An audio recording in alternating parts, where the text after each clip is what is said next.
Karena para ulama membagi takdir itu kepada 4 macam. Yang pertama takdir umum, yaitu kejadian yang terjadi semuanya tanpa terkecuali. Dan ini ditulis seluruhnya di Lauhil Mahfuz. Kejadian itu semuanya ditulis di Lauhil Mahfuz. Kapan ditulis? Sebelum dicipta alam semesta ini 50.000 tahun lamanya. Lamma khalaqallahul qalam qala lahu uktub.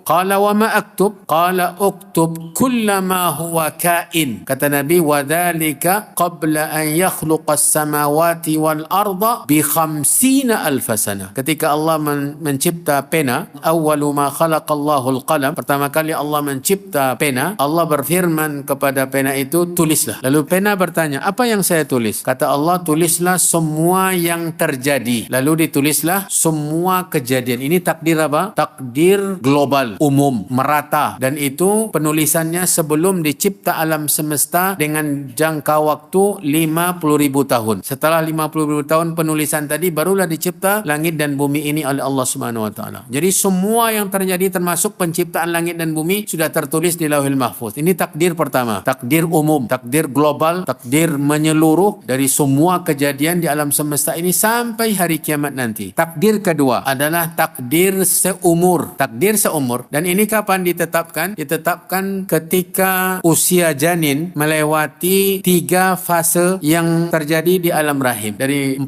hari perubahan dari sperma menjadi gumpalan darah, itu tahap pertama. Kemudian 40 hari lagi dari gumpalan darah untuk membentuk sebuah gumpalan daging. Nanti tahap berikutnya, proses perubahan gumpalan daging itu untuk membentuk manusia. Dan setelah itu, setelah 3 kali 40 hari itu, 120 hari, ditiupkanlah ruh. Disitulah nanti waktu penulisan takdir seumur setiap manusia. Takdirnya sampai mati. Apa yang ditetapkan? Dituliskan rezekinya, ajalnya, amalannya, kemudian apakah dia masuk surga atau neraka. Bikatbi rizqihi wa ajalihi wa amalihi wa syaqiyyin am sa'id. 4 penulisan takdir ini namanya takdir umur. Takdir umur. Ini yang kedua. Takdir pertama tadi yang ditulis di Lauhul Mahfuz sebelum penciptaan alam semesta 50.000 tahun lamanya. Kemudian takdir kedua, takdir seumur. Kemudian takdir ketiga, itu yang terjadi di malam Al-Qadar ini. Penulisan takdir 1 tahun sampai datang malam Al-Qadar berikutnya. Di tahun yang akan datang. Kapan malam Al-Qadar? Di bulan Ramadan. Fiha yufraqu kullu amrin hakim. Di malam Al-Qadar itu ditetapkan setiap perkara oleh Allah Subhanahu wa taala. Semua ketetapan Allah hakim. Apapun yang diputuskan oleh Allah di malam itu